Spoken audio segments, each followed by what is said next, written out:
The look on his face said it all: shock, disbelief, and then fear.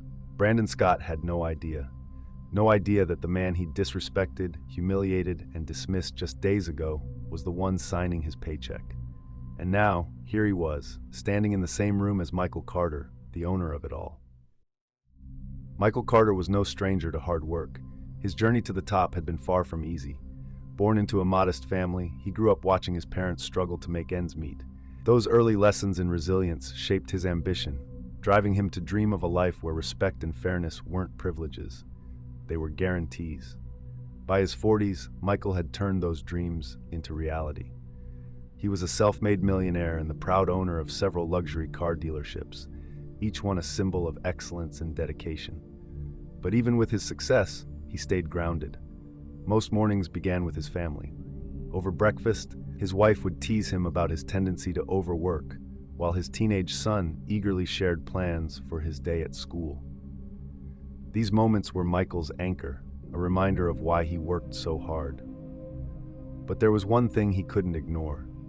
Recent whispers about one of his dealerships had unsettled him.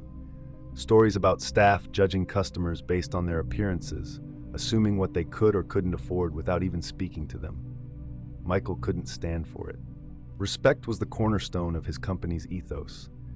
Every customer who walked through the doors deserved to be treated with dignity, whether they were buying a compact car or a high-end luxury vehicle. So one morning he made a decision.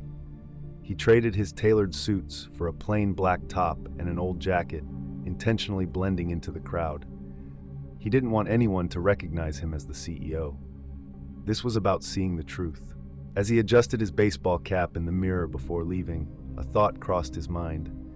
Michael wasn't there to flaunt his wealth. He was there to test the heart of his brand.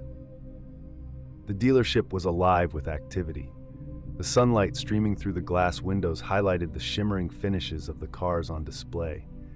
Customers, some dressed in sharp suits, others in casual attire, moved between the vehicles, speaking with salespeople or admiring the showroom. Michael stepped inside quietly, his presence unassuming. He moved past the sleek sedans and flashy sports cars, taking his time to admire the craftsmanship. As he reached one of the most impressive vehicles, a jet black sports car with its intricate design and commanding stance, he felt a pair of eyes on him. Turning slightly, he saw Brandon Scott, the dealership manager, watching him with a frown. Brandon approached, his tone curt. "Can I help you with something?" Michael smiled politely. "Yes, I was looking at this car. It's quite impressive. Could you tell me more about it?" Brandon's expression didn't soften. Instead, he smirked, his voice dripping with condescension. "We have more affordable options you might like." Michael blinked, caught off guard by the comment. "Affordable options? I'm interested in this one. What can you tell me about its features?"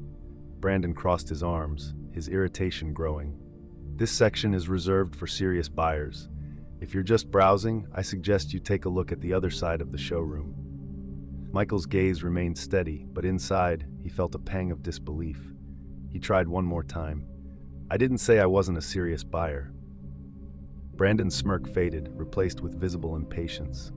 "Look, I've been in this business long enough to know who's buying and who's wasting my time. Let's not waste each other's." Around them, the quiet murmur of the showroom seemed to still. A few customers glanced over, their curiosity piqued by the tension in the air. Michael said nothing more. He gave Brandon a small nod and turned to leave. The walk to his car felt longer than usual. Michael's thoughts raced, his mind replaying the encounter. He had hoped to see professionalism, respect, and enthusiasm, values he had built his business on. Instead, he had been met with judgment and arrogance. Back home, Michael sat in his study, the quiet of the room doing little to ease his frustration. He couldn't stop thinking about Brandon's tone, the way he dismissed him without even trying to understand who he was. But Michael knew better than to act impulsively. One visit wasn't enough to understand the full picture. He needed more evidence, more insight into what was happening at his dealership. The decision was clear. He would return. This time, he would observe even more carefully, noting every detail. He couldn't let his first visit define the entire story. He needed clarity, proof that what he had experienced wasn't a misunderstanding. Maybe Brandon was having a bad day. or perhaps it was an isolated issue. But deep down, Michael knew better. The next day, he returned to the dealership. The showroom looked the same, pristine and polished, with luxury vehicles lined up like trophies. The atmosphere buzzed with quiet activity as customers and employees moved about. Michael wore the same plain jacket and hat, his demeanor as unassuming as before. The moment he stepped into the luxury section, Brandon Scott appeared, almost as if he had been waiting for him. "Didn't I tell you yesterday this section is for serious buyers?" Brandon's voice was sharp, his frown deeper than before. His eyes scanned Michael, his tone dripping with impatience. "You're wasting my time and our resources." Michael stayed calm, his expression neutral. "Is that how you treat all your customers?" Brandon crossed his arms, his smirk returning. "We have a reputation to maintain. Not everyone can afford these cars." Michael opened his mouth to respond, but something caught his attention out of the corner of his eye. A young white man in jeans and a hoodie had just walked into the showroom. His attire was far more casual than Michael's. Yet, when Brandon noticed him, everything about his demeanor changed. "Good afternoon, sir." Brandon's voice was warm and welcoming as he approached the man with a smile. "Are you interested in one of our luxury models today? Let me show you around." Michael stood frozen, his mind racing as he watched Brandon guide the man to the very section he had been so fiercely guarded against. Brandon spoke enthusiastically, detailing the features of the cars as if the man were a VIP. The juxtaposition was glaring. Brandon's bias wasn't just subtle, it was blatant. Michael felt his chest tighten with anger, but he refused to let it show. Instead, he turned his focus to the assistant manager, Emily Parker, who had been quietly observing the interaction from a distance. Emily looked uncomfortable, her posture tense as she watched Brandon's behavior. Her eyes met Michael's briefly before darting away. It was clear she didn't approve of what was happening, but she didn't speak up, likely out of fear of repercussions. Michael decided to test her. He walked over and signaled to her. "Excuse me," he said, keeping his tone polite. "Could you tell me more about this car?" Emily hesitated for a moment, glancing toward Brandon, who was still engrossed in his conversation with the other customer. Then, with a small, reassuring smile, she stepped forward. "Of course, sir. This is the Mercedes-Benz S-Class. It's one of our flagship models, equipped with a powerful engine that can go from 0 to 60 in about 4.4 seconds. Her explanation was clear and professional, but Michael could sense the nervousness in her voice. She kept glancing toward Brandon, as if expecting him to interrupt at any moment, and interrupt he did. Brandon's voice cut through the air like a blade. "Any problem here?" he asked, his tone directed more at Emily than at Michael. "No issues," Michael said calmly. "She's just telling me about the car's features." Brandon's frown deepened. "Well, I don't think that will be necessary," he said dismissively. Michael raised an eyebrow. "Why not? Is this how you treat people? You just judge them based on how they look." Emily froze, her face pale and her expression worried. She glanced between the two men, clearly caught in a situation she didn't want to be in. "Well," Brandon said with a shrug, "if you don't like the treatment here, you can always leave." The tension was palpable. Other customers in the showroom were beginning to take notice, their curious glances adding to the weight of the moment. Michael turned to Emily one last time. "Thank you for your help," he said sincerely. Her small, apologetic smile told him everything he needed to know. As Michael walked out of the dealership, he looked back at Brandon and said, "You'll be hearing from me soon." The words hung in the air like a quiet storm. The next morning, the sun rose over the sleek corporate headquarters of Michael Carter's empire. The building stood as a testament to his hard work and success, its glass facade glinting in the light. Inside, the boardroom was quiet and imposing, with a long table at its center and the company logo emblazoned on the wall. Michael Carter sat at the head of the table, his expression calm but resolute. He had spent the night reviewing footage from his visits to the dealership, preparing himself for what needed to be done. Today wasn't just about holding one man accountable, it was about sending a message that the values of his company were not negotiable. The door opened, and Brandon Scott walked in, his usual confident stride faltering as his eyes landed on Michael. His face quickly shifted from confusion to unease. He hadn't expected this. Not here. "Good morning, Mr. Scott," Michael said, his voice steady and controlled. He gestured toward the chair across from him. "Please have a seat." Brandon hesitated, his mind racing. "Mr. Carter, I didn't realize—" "That's the problem," Michael interrupted, leaning forward slightly. His tone was calm, but each word carried weight. "You judged me without knowing who I was. What about the customers who don't own this company? How do you treat them?" Brandon stammered as he sank into the chair. "Mr. Carter, I didn't know. If I had known it was you." Michael held up a hand, silencing him. "Stop. This isn't about me. It's about the people who walk into that dealership every day. People you've dismissed, disrespected, and judged without cause. Do you know how many of those people have walked out of there feeling humiliated because of you?" Brandon opened his mouth to respond, but Michael pressed a button on the remote in front of him. The lights dimmed slightly as a screen on the wall flickered to life. The first clip played, Michael's initial visit to the dealership. Brandon's voice echoed through the room. "We have more affordable options you might like." The condescension in his tone was unmistakable. The second clip showed Brandon's warm and welcoming interaction with the young white man in casual attire. "Good afternoon, sir. Are you interested in one of our luxury models today? Let me show you around." More clips followed. A black woman in business attire being steered toward lower-priced models. A middle-aged Hispanic man being told, "This section is exclusive for serious buyers." Each interaction painted the same damning picture. When the footage ended, the screen went black and the room fell silent. Brandon's face was pale, his confidence completely shattered. Michael leaned back in his chair, his eyes fixed on Brandon. "This is what I saw during just 2 days at your dealership." 2 days, Brandon. How many more examples are there? How many other customers have you driven away with your arrogance and prejudice? Brandon swallowed hard, his voice trembling as he tried to explain. I didn't mean for it to come across that way. I was just—" Michael cut him off. "You were just what? Judging people based on their appearance? Deciding for them what they could and couldn't afford? That's not how we do business here." Brandon's shoulders slumped. He tried one last desperate plea. "Please, Mr. Carter, I can change. I'll go through training, attend workshops, whatever it takes. Just give me another chance." Michael's voice softened, but his resolve didn't waver. "This isn't about training, Brandon. This is about integrity, something that can't be taught in a workshop. Your actions go against everything this company stands for, and for that reason, I'm letting you go." The words hit like a hammer. Brandon sat frozen, his face a mix of shock and despair.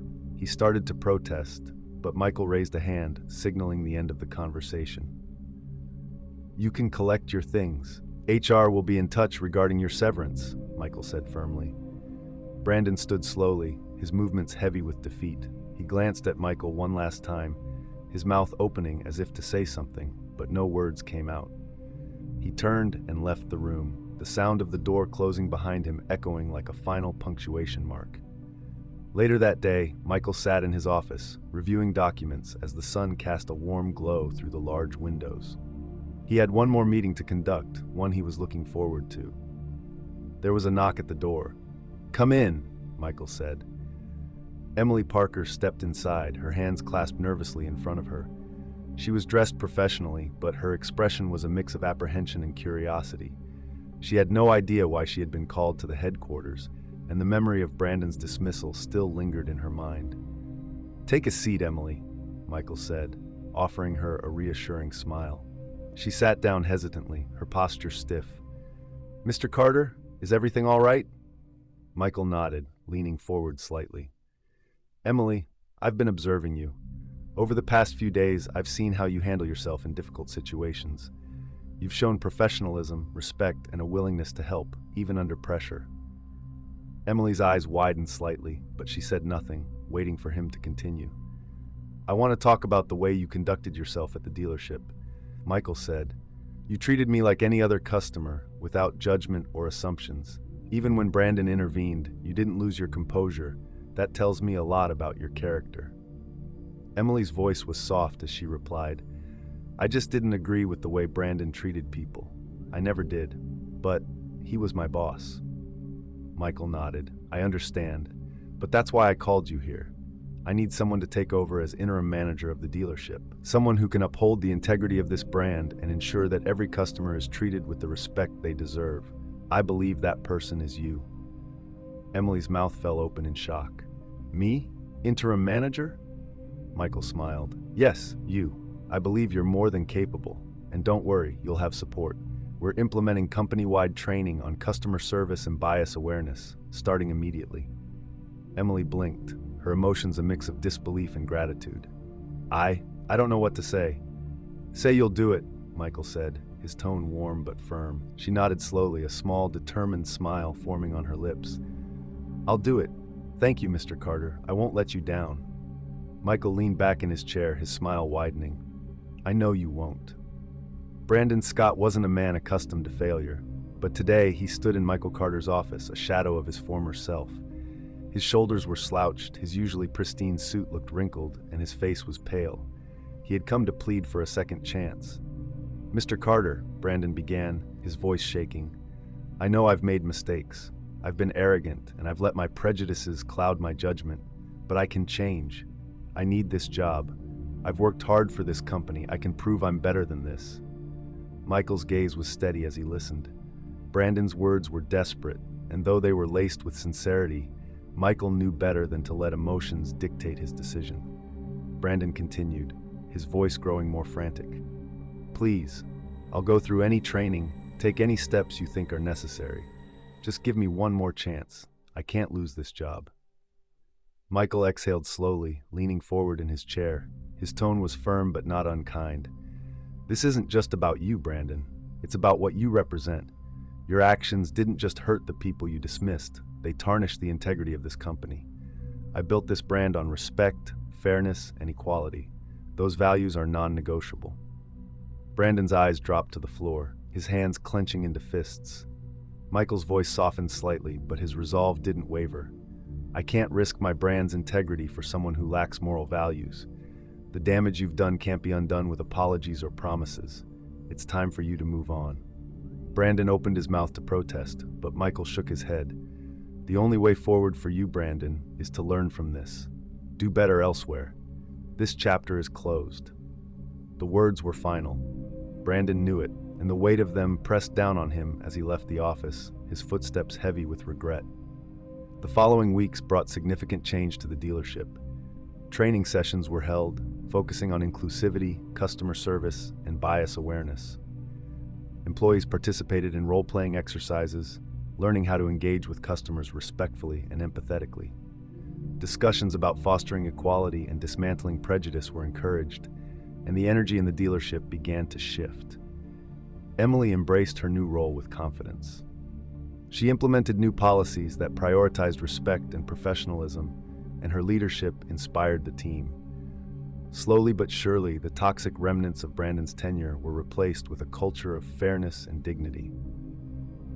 One afternoon, Michael decided to visit the dealership unannounced. As he stepped inside, the difference was immediately palpable. The atmosphere was warm and welcoming, the staff attentive and professional. Customers of all backgrounds moved through the showroom, engaging with salespeople who treated them with genuine respect. Emily greeted Michael with a smile, her pride evident. "Mr. Carter, it's good to see you. How are we doing?"